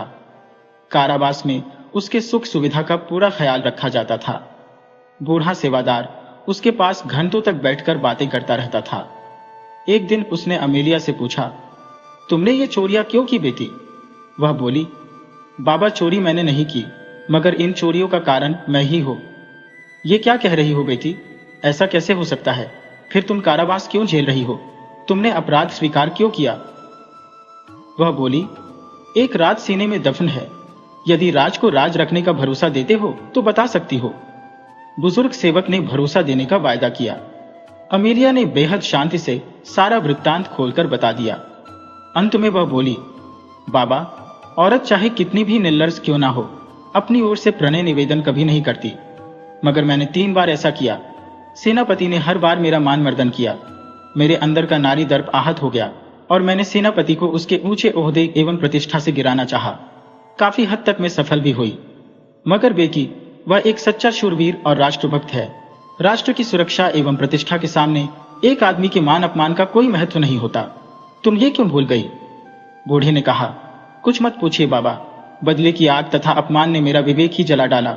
न्यायाधीश ने अमेलिया को विष देकर खत्म करने का मृत्यु दंड दिया। जल्लाद जहर का प्याला लेकर आया तो बूढ़ी ने कहा कि लाओ, यह प्याला मुझे दे दो और चले जाओ। मैं यह प्याला स्वयं अमीरिया को देना चाहता हूँ। बूढ़ा प्याला लेकर अमीरिया के पास आकर बोला, बेटी, इस राजभवन में तुम्हारा कोई बहुत बड़ा शुभ चिंतक है। उसी के आदेश पर तुम्हारी सुख सुविधा खाने पीने का पूरा ध्यान रखा जाता था। यहाँ तक कि इस विष में भी बहुत सारा शहद घोला गया है ताकि तुम्हें इसके कड़वेपन एवं तीखेपन का एहसास न हो सके। वह शुभ चिंतक कौन है जानना चाहोगी? अब क्या जानना बाबा, फिर भी बताना चाहते हो तो बता दो। वह बोली, वह है सेनापति दिमित्रियास। अमीरिया की आंखें आश्चर्य से फटी रह गईं। अब समय हो गया है, तुम ये प्याला धीरे धीरे पी जाओ। बड़ी शांत मौन देने वाला विष है जो खास तुम्हारे लिए तैयार करवाया है। पीकर कमरे में घूमती रहना, पैर सुन्न होने लगे तो लेट जाना, नींद आएगी और तुम्हें कुछ भी पता नहीं चलेगा। पीड़ा रहित सरल मौत। अमीलिया विष पीकर टहलने लगी। तभी सेनापति ने कक्ष में प्रवेश किया। मैं स्वयं अपनी इच्छा से तुम्हारे पास आया हूं अमीलिया, पहली बार अपनी इच्छा से। चट्टान फोड़कर सोता वह निकला। दिमित्रियुस ने अमीलिया को अपनी विशाल बलिष्ठ बाहों में कस लिया। 2 बूंद पानी सेनापति की आंखों से निकलकर अमीलिया के गालों पर बह चला। एक भरपूर चुंबन अमीलिया ने अपने माथे पर महसूस किया। उसका चेहरा विजय के दर्प से दमक उठा। अचानक वह बोली, पांव सुन्न हो रहे बाबा, इसे लेटा दीजिए। बाबा ने कहा। बड़ी कोमलता से उसने अमीलिया को बिस्तर पर लिटा दिया। वह शांत लेट गई, फिर सो गई। कभी न टूटने वाली नींद सदा के लिए। उसको दफनाते समय दिमित्रियुस साथ था। अंतिम रस्म पूरी करने वाली सेविका ने अनुरोध किया कि अमीलिया के बालों की एक लट काट कर मुझे दे दे। आदेश का पालन हुआ। समय अपनी गति से चल रहा था। सेनापति उम्र पाकर अपने पद से निवृत्त हो चुका था। अलमारी में उसने अपनी वसीयत लिखकर रख दी थी। एक दिन वह भी इस संसार में विदा हो गया। शासकीय नियम के अनुसार दफनाने से पहले उसकी वसीयत खोली गई थी। लिफाफे में एक खत था और लाल सुनहरी बालों की एक खूबसूरत लट थी। खत में लिखा था, मेरी मृत्यु होने पर जब मुझे दफनाया जाए तो यह लट मेरी बगल में रख दी जाए। हस्ताक्षर दिमित्रियुस। आदेश का पालन हुआ। सेनापति की अंतिम इच्छा पूरी की गई।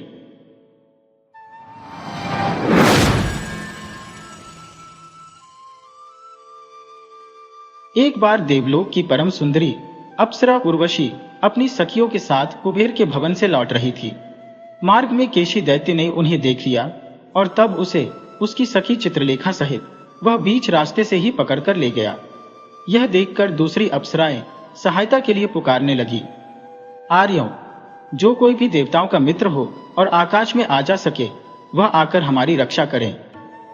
उसी समय प्रतिष्ठान देश के राजा पुरुरवा भगवान सूर्य की उपासना करके उधर से लौट रहे थे।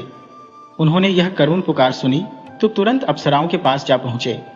उन्हें ढाढ़स बधाया और जिस ओर वह दुष्ट दैत्य उर्वशी को ले गया था उसी ओर अपना रथ हाँकने की आज्ञा दी। अप्सराएं जानती थी कि पुरुरवा चंद्रवंश के प्रतापी राजा है और जब जब देवताओं की विजय के लिए युद्ध करना होता है तब तब इंद्र इन्हीं को बड़ी आदर के साथ बुलाकर अपना सेनापति बनाते हैं। इस बात से उन्हें बड़ा संतोष हुआ और वे उत्सुकता से उनके लौटने की राह देखने लगी। उधर राजा पुरुरवा ने बहुत शीघ्र ही राक्षसों को मार भगाया और उर्वशी को लेकर वह अप्सराओं की ओर लौट चले।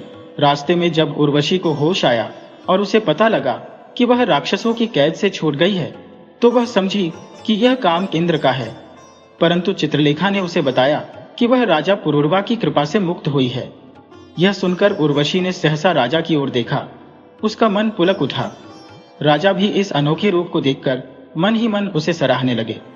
अप्सराएं उर्वशी को फिर से अपने बीच में पाकर बड़ी प्रसन्न हुई और गदगद होकर राजा के लिए मंगल कामना करने लगी। महाराज सैकड़ों कल्पों तक पृथ्वी का पालन करते रहे। इसी समय गंधर्वराज चित्ररथ वहां आ पहुंचे। उन्होंने बताया कि जब इंद्र को नारद से इस दुर्घटना का पता लगा तो उन्होंने गंधर्वों की सेना को आज्ञा दी, तुरंत जाकर उर्वशी को छुड़ा लाओ। वे चले, लेकिन मार्ग में ही चारण मिल गए जो राजा पुरुरवा की विजय के गीत गा रहे थे, इसलिए वह भी उधर चले आए। पुरुरवा और चित्ररथ पुराने मित्र थे, बड़े प्रेम से मिले। चित्ररथ ने उनसे कहा, अब आप उर्वशी को लेकर हमारे साथ देवराज इंद्र के पास चलिए। सचमुच आपने उनका बड़ा भारी उपकार किया है। लेकिन विजयी राजा ने इस बात को स्वीकार नहीं किया। उन्होंने इसे इंद्र की कृपा ही माना। बोले, मित्र, इस समय तो मैं देवराज इंद्र के दर्शन नहीं कर सकूंगा, इसलिए आप ही इन्हें स्वामी के पास पहुंचा आइए। चलते समय लाज के कारण उर्वशी राजा से विदा नहीं मांग सकी। उसकी आज्ञा से चित्रलेखा को ही यह काम करना पड़ा। महाराज, उर्वशी कहती है कि महाराज की आज्ञा से मैं उनकी कीर्ति को अपनी सखी बनाकर इंद्रलोक ले जाना चाहती हूँ। राजा ने उत्तर दिया, जाइए, परंतु फिर दर्शन अवश्य दीजिए। उर्वशी जा रही थी, पर उसका मन उसे पीछे खींच रहा था, मानो उसकी सहायता करने के लिए ही उसकी वैजयंती की माला लता में उलझ गई। उसने चित्रलेखा से सहायता की प्रार्थना की और अपने आप पीछे मुड़कर राजा की ओर देखने लगी। चित्रलेखा सब कुछ समझती थी। बोली, ये तो छूटती नहीं दिखाई देती, फिर भी कोशिश कर देखती हूँ। उर्वशी ने हंसते हुए कहा, प्यारी सखी, अपने ये शब्द याद रखना, भूलना मत। राजा का मन भी उधर ही लगा हुआ था। जब तक वे सब उड़ न गई, तब तक वह उधर ही देखते रहे। उसके बाद बरबस रथ पर चढ़कर वह भी अपनी राजधानी की ओर लौट गए। महाराज राजधानी लौट तो आए, पर मन उसका किसी काम में नहीं लगता था। वह अनमने से रहते थे। उनकी रानी ने भी, जो काशी नरेश की कन्या थी, इस उदासी को देखा और अपनी दासी को आज्ञा दी कि वह राजा के मित्र विदूषक मानवक से इस उदासी का कारण पूछकर आए। दासी का नाम निपुणिका था। वह अपने काम में भी निपुण थी। उसने बहुत शीघ्र इस बात का पता लगा लिया कि महाराज की इस उदासी का कारण उर्वशी है। विदूषक के पेट में राजा के गुप्त प्रेम की बातें भला कैसे पच सकती थी। यही नहीं, रानी का भला बनने के लिए उसने यह भी कहा कि वह राजा को इस मृग तृष्णा से बचाने के लिए कोशिश करते करते थक गया है। यह समाचार देने के लिए निपुणिका तुरंत महारानी के पास चली गई और विदूषक डरता डरता महाराज के पास पहुंचा। तीसरे प्रहर का समय था। राजकाज से छुट्टी पाकर महाराज विश्राम के लिए जा रहे थे। मन उनका उदास था ही। विदूषक परिहासादि से अनेक प्रकार उनका मन बहलाने की कोशिश करने लगा, पर सब व्यर्थ हुआ। प्रमद वन में भी उनका मन नहीं लगा। जी उलटा भारी हो आया। उस समय वसंत ऋतु थी। आम के पेड़ों में कोंपलें फूट आई थी। कुर्बक और अशोक के फूल खिल रहे थे। भौरों के उड़ने से जगह जगह फूल बिखरे पड़े थे। लेकिन उर्वशी की सुंदरता ने उन पर कुछ ऐसा जादू कर दिया था कि उनकी आंखों को फूलों के भार से झुकी हुई लताएं और कोमल पौधे भी अच्छे नहीं लगते थे। इसलिए उन्होंने विदूषक से कहा, कोई ऐसा उपाय सोचो कि मेरे मन की साध पूरी हो सके। विदूषक ऐसा उपाय सोचने का नाटक कर ही रहा था कि अच्छे शकुन होने लगे और चित्रलेखा के साथ उर्वशी ने वहां प्रवेश किया। उन्होंने माया के वस्त्र ओढ़ रखे थे, इसलिए उन्हें कोई देख नहीं सकता था। वे सबको देख सकती थी। जब प्रमद वन में उतरकर उन्होंने राजा को बैठे देखा तो चित्रलेखा बोली, सखी, जैसे नया चांद चांदनी की राह देखता है, वैसे ही ये भी तेरे आने की बाट जोह रहे हैं। उर्वशी को उस दिन राजा पहले से भी सुंदर लगे, लेकिन उन्होंने अपने आप को प्रकट नहीं किया। महाराज के पास खड़े होकर उनकी बातें सुनने लगी। विदूषक तब उन्हें अपने सोचे हुए उपाय के बारे में बता रहा था। बोला, या तो आप सो जाइए जिससे सपने में उर्वशी से भेंट हो सके, या फिर चित्रफलक पर उसका चित्र बनाइए और उसे एकटक देखते रहिए। राजा ने उत्तर दिया कि ये दोनों ही बातें नहीं हो सकती। मन इतना दुखी है कि नींद आ ही नहीं सकती। आंखों में बार बार आंसू आ जाने के कारण चित्र का पूरा होना भी संभव नहीं है। इसी तरह की बातें सुनकर उर्वशी को विश्वास हो गया कि महाराज उसी के प्रेम के कारण इतने दुखी हैं, पर वह अभी प्रकट नहीं होना चाहती थी। इसलिए उसने भोजपत्र पर महाराज की शंकाओं के उत्तर में एक प्रेम पत्र लिखा और उनके सामने फेंक दिया। महाराज ने उस पत्र को पढ़ा तो पुलक उठे। उन्हें लगा जैसे वे दोनों आमने सामने खड़े होकर बातें कर रहे हैं। कहीं वह पत्र उनकी उंगलियों के पसीने से पूछ न जाए, इस डर से उसे उन्होंने विदूषक को सौंप दिया।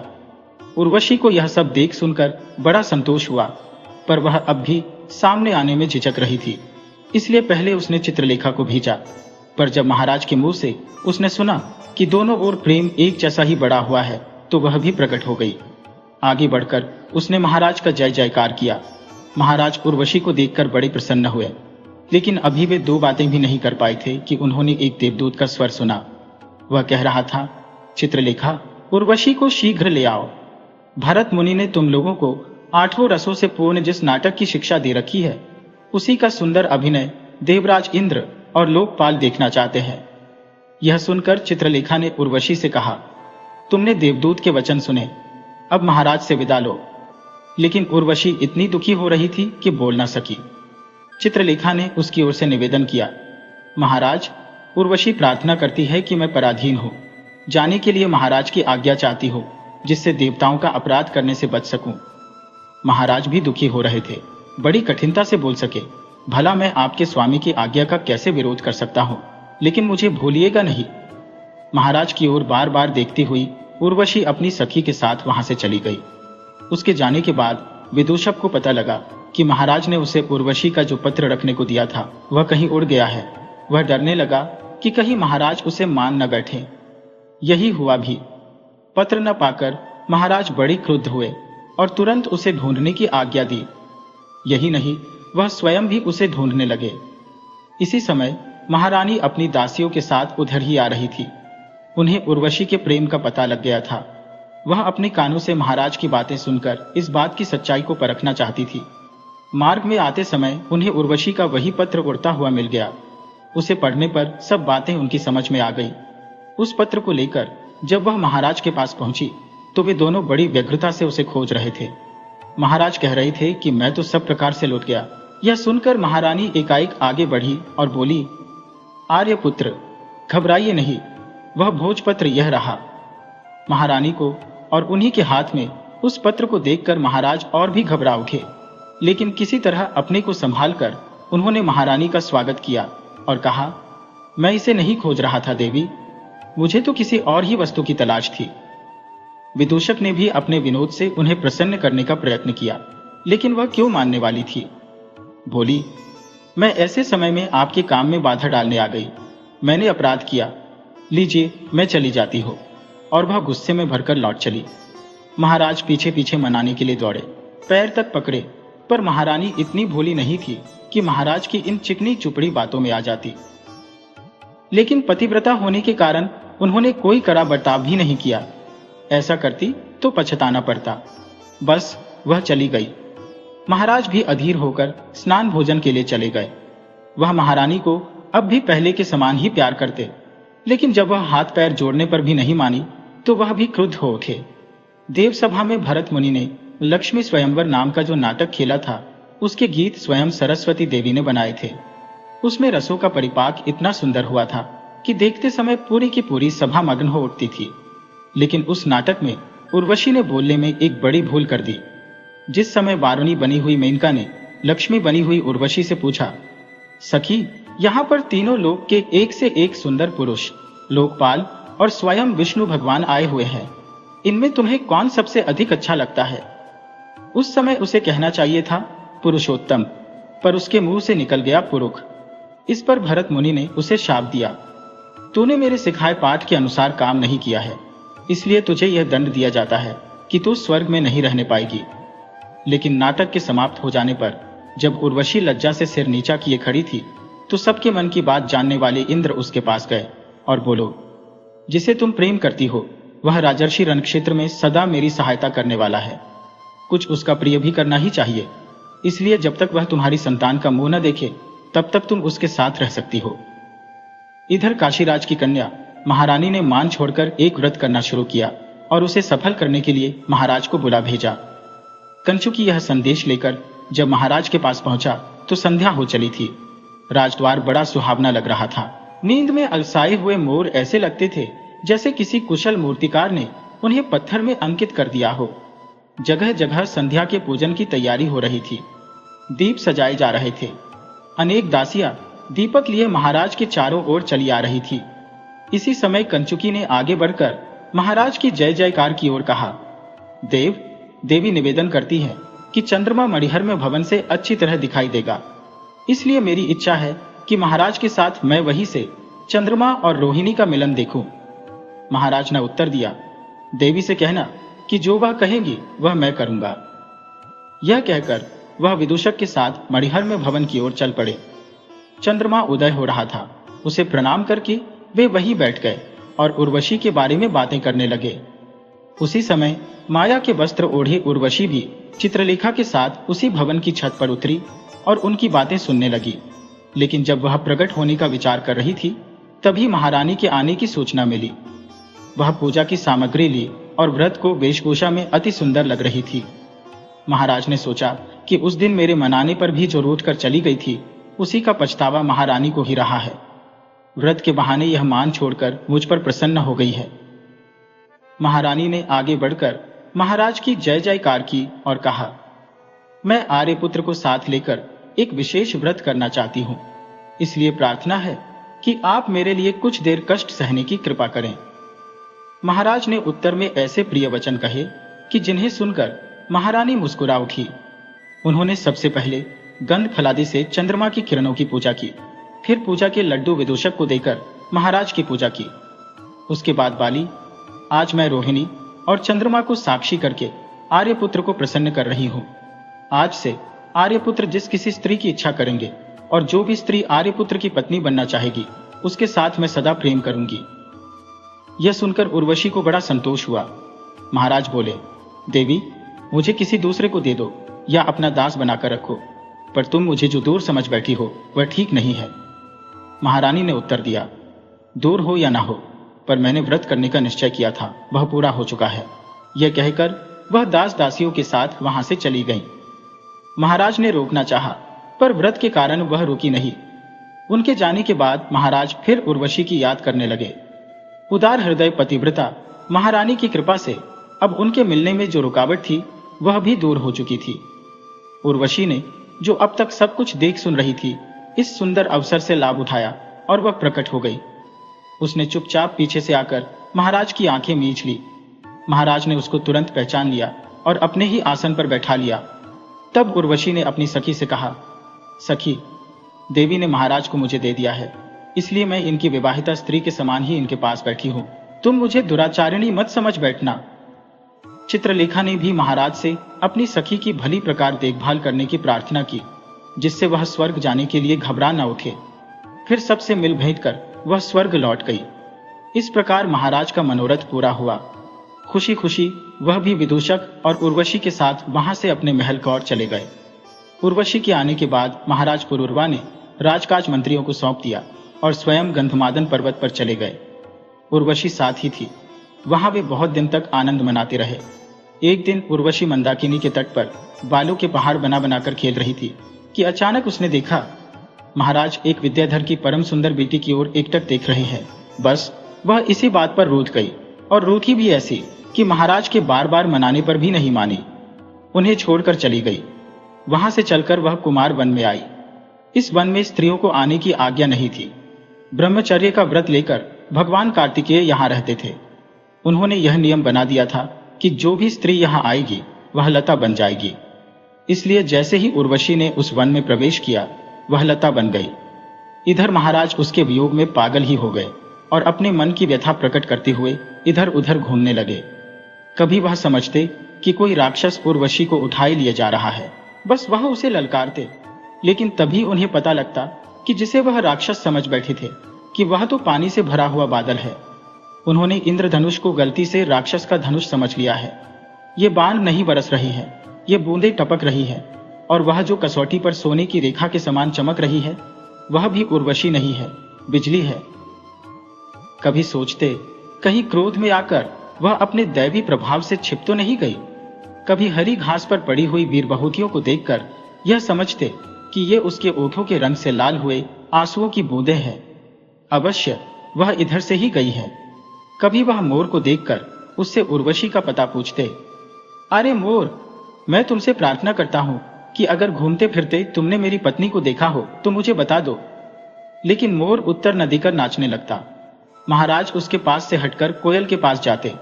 पक्षियों में कोयल सबसे चतुर समझी जाती है। उसके आगे घुटने टेक कर वह कहते, हे मीठा बोलने वाली सुंदर कोयल, यदि तुमने इधर उधर घूमती हुई उर्वशी को देखा हो तो बता दो। तुम तो रूठी हुई स्त्रियों का मान दूर करने वाली हो। तुम या तो उसे मेरे पास ले आओ या झटपट मुझे ही उसके पास पहुंचा दो। क्या कहा तुमने? वह मुझसे क्यों रूठ गई है? मुझे तो एक भी बात ऐसी याद नहीं आती कि जिस पर वह रूठी हो। अरे, स्त्रियां तो वैसे ही अपने पतियों पर शासन जमाया करती है। यह जरूरी नहीं कि पति कोई अपराध ही करे तभी वे क्रोध करेंगी। लेकिन कोयल भी इन बातों का क्या जवाब देती? वह अपने काम में लगी रहती।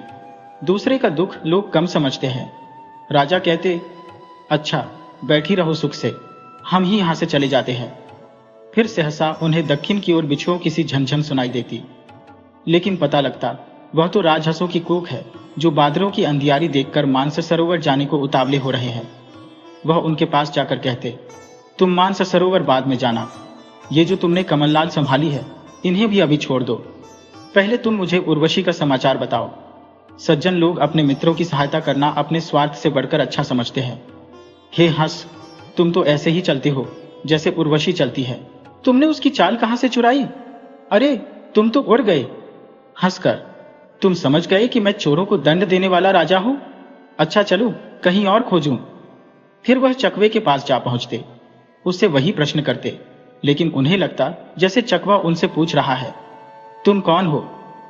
वह कहते, अरे, तुम मुझे नहीं जानते?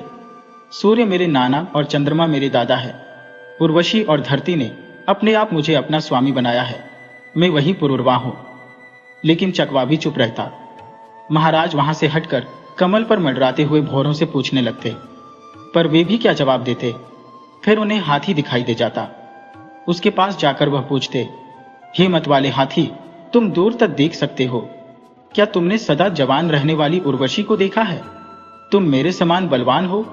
मैं राजाओं का स्वामी हो, तुम गजों के स्वामी हो। तुम दिन रात अपना दान यानी मद बहाया करते हो।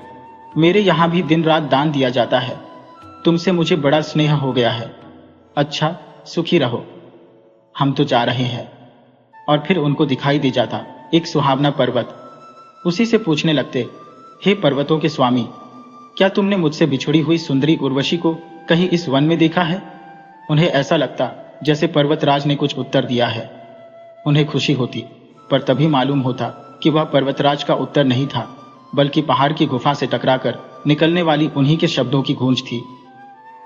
यहां से हटे तो नदी दिखाई दे गई। उसी से उर्वशी की तुलना करने लगे, लेकिन जब वह भी कुछ नहीं बोली तो हिरण के पास जा पहुंचे। उसने भी उनकी बातें अनसुनी करके दूसरी ओर मुंह फेर लिया। ठीक ही है, जब खोटे दिन आते हैं तो सभी दुरदुराने लगते हैं। लेकिन तभी उन्होंने लाल अशोक के पेड़ को देखा। उससे भी वही प्रश्न किया, और जब वह हवा से हिलने लगा तो समझे कि वह मना कर रहा है। उसने उर्वशी को नहीं देखा। इसी प्रकार पागलों की तरह प्रलाप करते हुए जब वह यहां से मुड़े तो उन्हें एक पत्थर की दरार में लाल मनीषा कुछ दिखाई दिया। सोचने लगे कि न तो यह शेर से मारे हुए हाथी का मांस हो सकता है और न आग की चिंगारी। मांस इतना नहीं चमकता, और चूंकि अभी भारी वर्षा होकर चुकी है, इसलिए आग के रहने का कोई सवाल ही नहीं उठता। ये तो अवश्य लाल अशोक के समान लाल मणि है। इसे देखकर मेरा मन ललचा रहा है। यह सोचकर वह आगे बढ़े और मणि को निकाल लिया। लेकिन फिर ध्यान आया कि जब उर्वशी ही नहीं है तो मणि का क्या होगा, इसलिए उसे गिरा दिया। उसी समय नेपथ्य में से किसी की वाणी सुनाई दी, वत्स, इसे ले लो, ले लो। यह प्रियजनों को मिलाने वाली है और पार्वती के चरणों की लाली से बनी है। जो इसे अपने पास रखता है उसे वह शीघ्र ही प्रिय से मिलवा देती है। यह वाणी सुनकर महाराज चकित रह गए। उन्हें जान पड़ा कि मानो किसी मुनि ने यह कृपा की है। उन्होंने उस अज्ञात मुनि को धन्यवाद दिया और मणि को उठा लिया। इसी समय उनकी दृष्टि बिना फूल वाली एक लता पर पड़ी। न जाने क्यों उनका मन उछल पड़ा।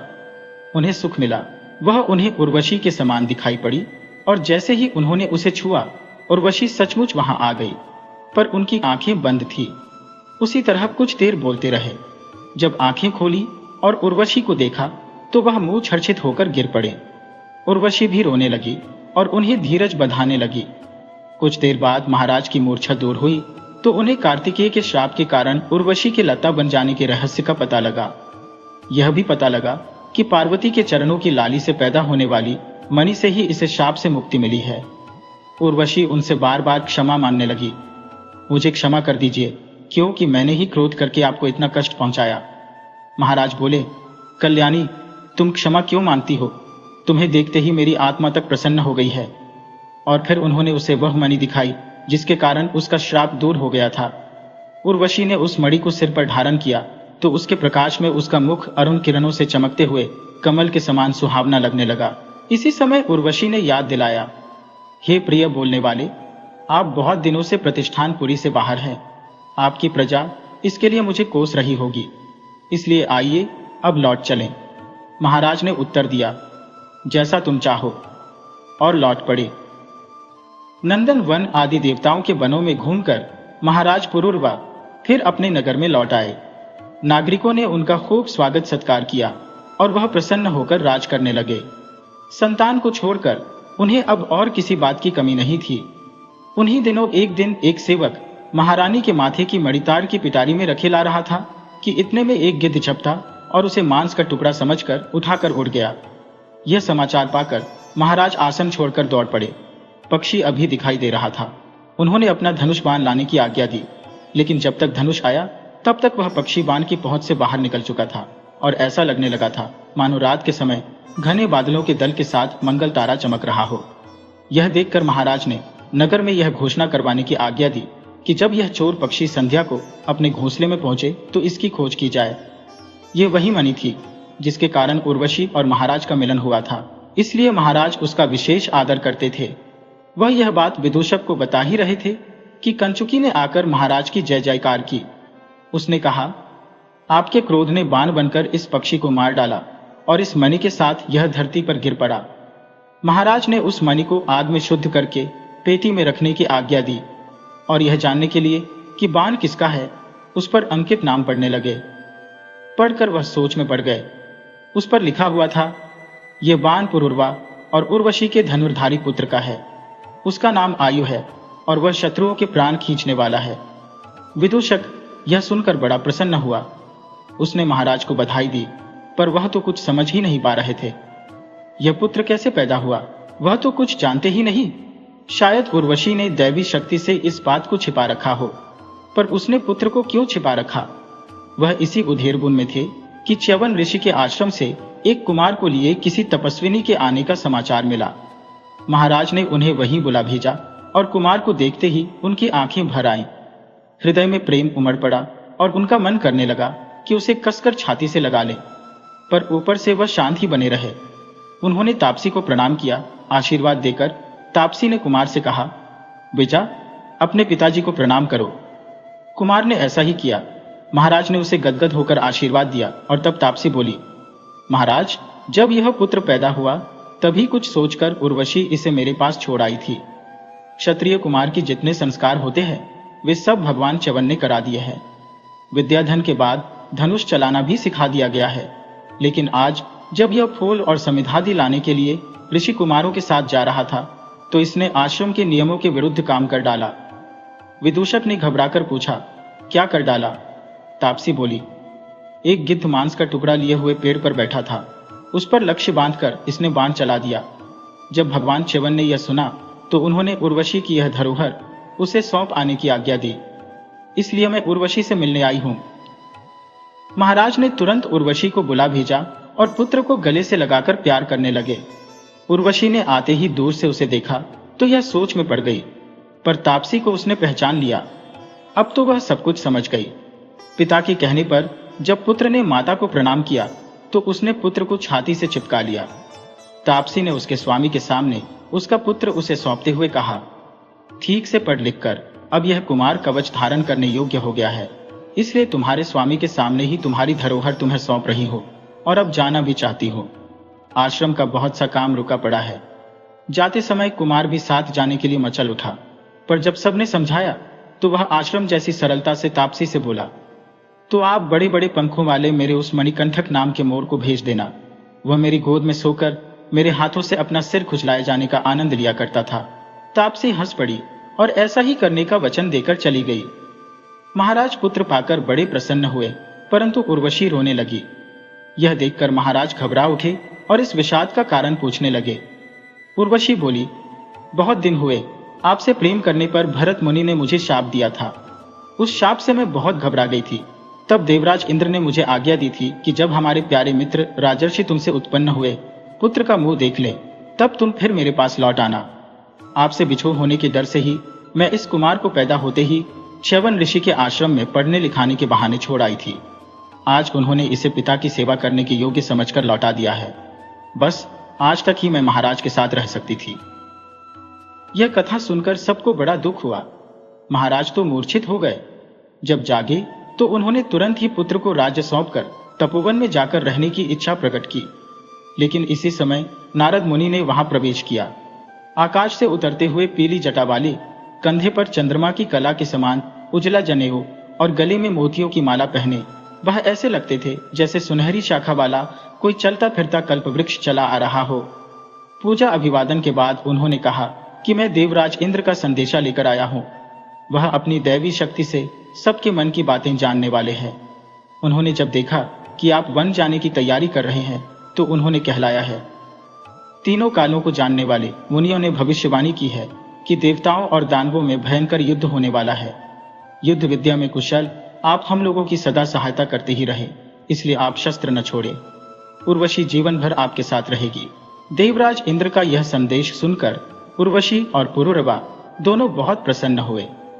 इंद्र ने कुमार आयु के युवराज बनने के उत्सव के लिए भी सामग्री भेजी थी। उसी से रंभा ने आयु का अभिषेक किया। अभिषेक के बाद कुमार ने सबको प्रणाम किया और उनका आशीर्वाद पाया। लेकिन बड़ी महारानी वहां नहीं थी, इसलिए उर्वशी ने आयु से कहा, चलो बेटा, बड़ी मां को प्रणाम कराओ। और वह उसे लेकर बड़ी महारानी के पास चली। महाराज बोले, ठहरो, हम सब लोग साथ ही देवी के पास चलते हैं। लेकिन चलने से पहले नारद मुनि ने उनसे पूछा, हे राजन, इंद्र आपकी और कौन सी इच्छा पूरी करें? राजा बोले, इंद्र की प्रसन्नता से बढ़कर और मुझे क्या चाहिए? फिर भी मैं चाहता हूं कि जो लक्ष्मी और सरस्वती सदा एक दूसरे से रूठी रहती है, सज्जनों के कल्याण के लिए सदा एक साथ रहने लगें। सब आपत्तियां दूर हो जाए, सब फले फूलें, सबके मनोरथ पूरे हो और सब कहीं सुख ही सुख फैल जाए।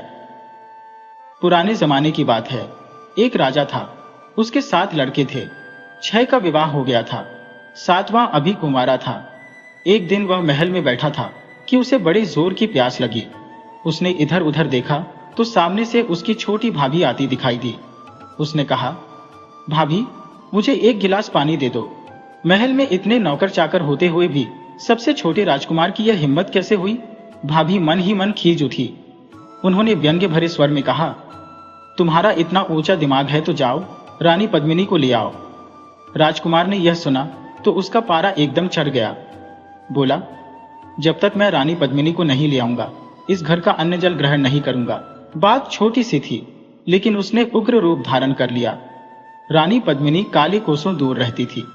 वहां पहुंचना आसान न था। रास्ता बड़ा दूभर था। जंगल, पहाड़, नदी नाले, समुद्र, जाने क्या रास्ते में पड़ते थे। किंतु राजकुमार तो संकल्प कर चुका था और वह पत्थर की लकीर के समान था।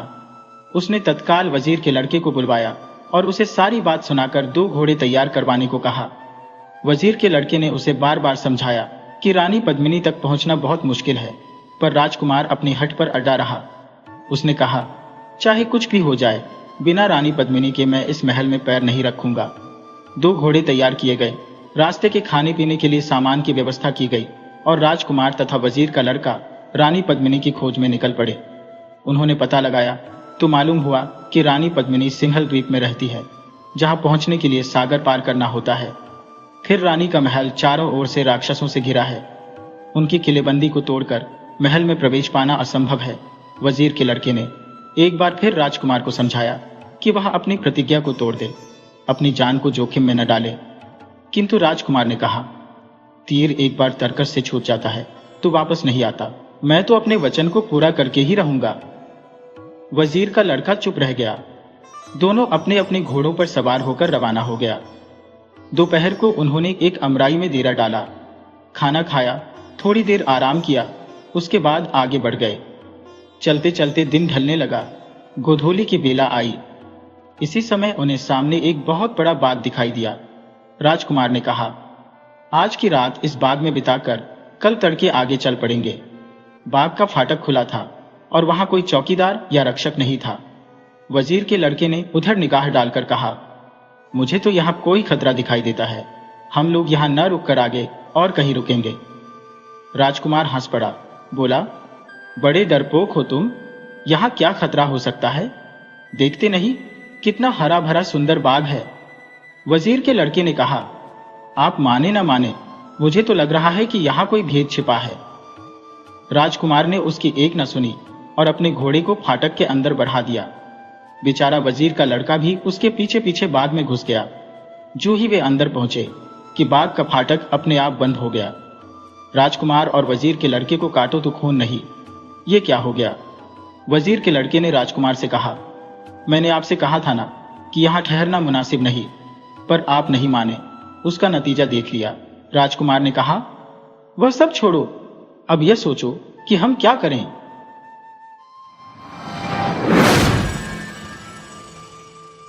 वीडियो अच्छी लगी हो तो इसे लाइक करें और ऐसी ही मज़ेदार कहानियों के लिए चैनल को सब्सक्राइब करें और बेल आइकन दबाएं। ज़्यादा से ज़्यादा अपने दोस्तों को शेयर करें। धन्यवाद।